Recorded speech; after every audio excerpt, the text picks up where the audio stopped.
Good morning, students. Today we will highlight chapter number 5 as it is a continuation part of chapter number 4. But now we are marching towards achieving independence. So we can say this chapter is either movement towards independence or march towards independence. And we will be covering a period from rather 1925 onwards till 1947. But for your information, the period from 1920 to 1947 is considered as Gandhian age, or all the Gandhian movements of struggle for Indian independence were carried out in this phase only, whether it was non-cooperation movement or whether it was Quit India movement. All these movements took place in this period. The second stage of the national movement of India, what we are going to discuss, is the struggle to have constitutional rights and moreover also the struggle for freedom of India. This movement or this struggle passed through a stream of events. Many events came in between or took place, and still there was a unified effect of it. So let us observe all these events in this chapter. And we will start with Simon Commission. The date printed there is wrong. Please make it 1927. We know that Montague, Montfort, Chelmsford reforms. Mr. Montfort made an amendment which declared that a commission should be sent to India after 10 years to examine the effects and operations of the constitutional reforms and to suggest more reforms for India. But 2 years later, government appointed Simon Commission. Already we know that when Swaraj Party came into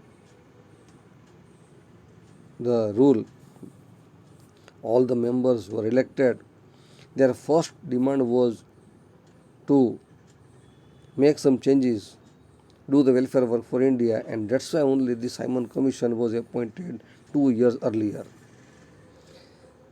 This commission, because was led by Sir John Simon, it was named the Simon Commission, and also some other members, nearly 7 members, were in the committee. But all of them were members of the British Parliament. There was not a single Indian as a member in this commission. Now, Indians recommended inclusion of the Indian members in this commission, so only the British government could understand that what problems and what pains is the Indian society suffering. But the Britishers rejected this recommendation, and so the Indians became adamant and they decided to oppose it. This Simon Commission was opposed all over India, and it was greeted with strikes, assembly, processions, loud slogans which people were shouting on the road, Simon go back, Simon go back, and also unfurling the black flags, shock and apparel, clothes also. Please underline this. The British government suppressed the movement mercilessly. The assistant police superintendent ordered lathi charge on Lalaji's procession. Lala Lajpat Rai was injured seriously while taking the leadership of the procession in Lahore. After a few months, he passed away. The news of Lalaji's death instigated only the trio, Veer Bhagat Singh, Sukhdev, and Rajguru, and therefore only they killed Saunders, who had lathi charge on Lala Lajpat Rai. Another event, Nehru Committee. With the opposition of Simon Commission, Hindi Wazir Barkan had also presented a draft of the constitution as in Simon Commission, in which it was stated that the Indian leaders of all parties will formulate appropriate constitution which the British government will further think upon. So we were invited to draft our constitution because they were taking it very lightly. They thought that you cannot do it. It was an insult to the Indians. And so we took it as a challenge. And National General Assembly President drafted Nehru Committee report. Within a very short time, we were able to prepare this. And this report, which was given to the Britishers, was known as Nehru Report, in which it was stating very clearly the dominion status. Now, student, dominion status means what? It was not a complete independence, partial independence. But in this dominion status, a law states very clearly that elections were to be held in our country, our members will be elected, and they will only rule the country. But some important issues like defense, foreign affairs, all this will be rest with the Britishers. So we also made a demand for dominion status, at least give us dominion status, if not complete independence. We also demanded for independent judiciary, or fundamental rights and adult suffrage, right to vote. Eventually, the British government rejected the recommendations which were made in this report. And so only now we are determined for complete independence, that is Purna Swaraj.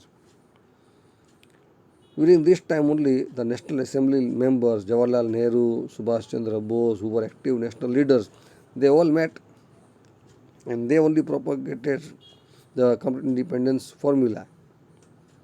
Youth of India were not happy with the dominion status. They disliked this. We don't want this. We want only complete independence.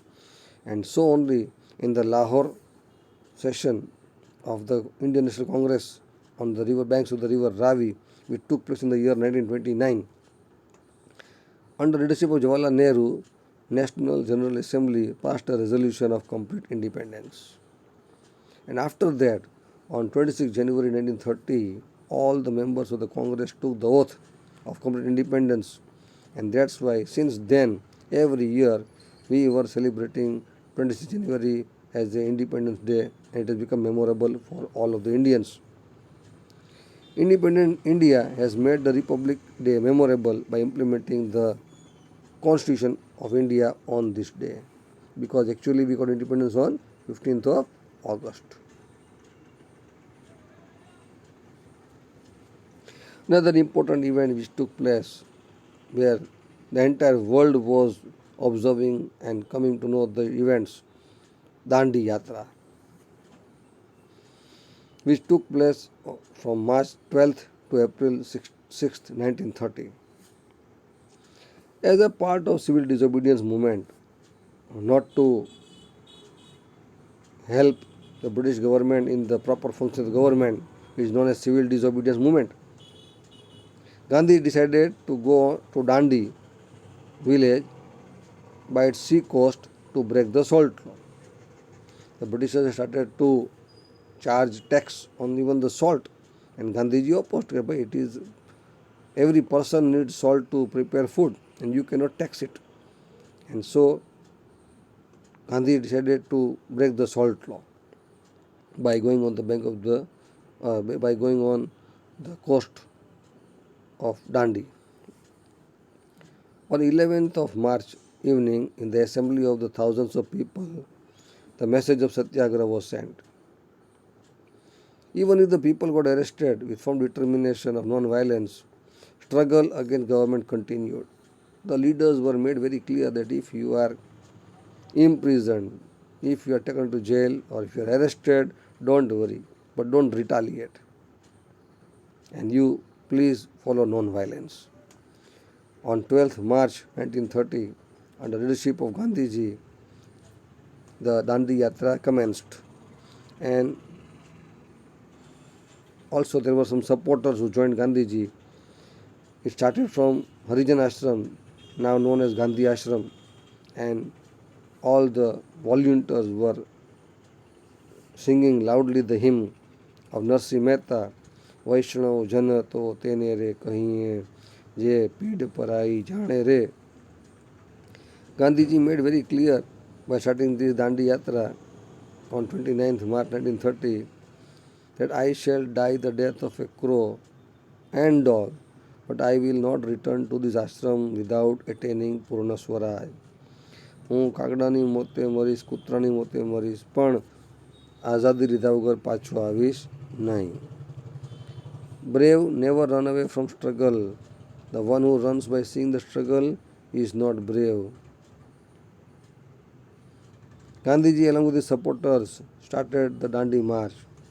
This march was, please underline, 370 kilometers long, and in between came the villages like Aslali, Bareja, towns like Nadiyad, Anand, Boriavi, Ras, Jambusar, Bharuch, Surat, Navsari, and also some small and large regions. You can see in the map the entire route of the Dandi March. During Dandi March, in all these regions where this Dandi Yatra took place, people were explained the reason why we are continuing civil disobedience movement, and also why we are breaking the salt law. So as Dandi March passed through these small and large towns, people used to clean the village roads, decorate their houses with torans, and showed conscience for this day Satyagraha. Dandi Yatra had a wonderful effect in creating astonishing faith, unity, and consciousness among people. All of the nation was having a wave of Satyagraha. Gandhiji, along with his 79 colleagues and supporters, reached Dandi after 24 days of march, that is on 5th April 1930, and on 6th of morning, early morning, Gandhiji broke the salt law by picking a handful of salt from the sea coast. In a loud voice, he stated, "I have broken the salt law." And while addressing the people who were gathered there, he uttered, by this event, I am applying salt to the foundation of the building in the former British Empire to become very weak and fall down." And going further, Sri Mahadevbhai Desai, please underline, has compared this event as Mahabhinishkraman, that means the great renunciation. The journalists, the photographers, the writers, the historians of India and across the world visited and published the report about what they witnessed in their own newspapers and booklets. In this way, the Dandi Yatra or march, which had started from Sabarmati Ashram on 12th March, was nationally acclaimed. It achieved its physical completion, but it started applying salt to the foundation of building in the former British Empire. Civil disobedience movement generated a new national consciousness among the people of India. The British police was beating them mercilessly, lathi charging them, arresting them, shooting them, and also oppressing the women and children, but all took active part in the agitation, and this number did not decrease.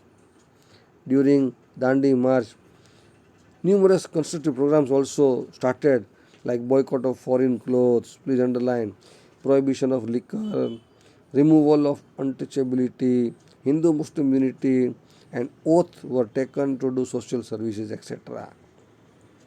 Dandi Yatra and breaking of salt law brought not only nationwide consciousness, but it brought fame in aspects of non-violent struggle and movements worldwide.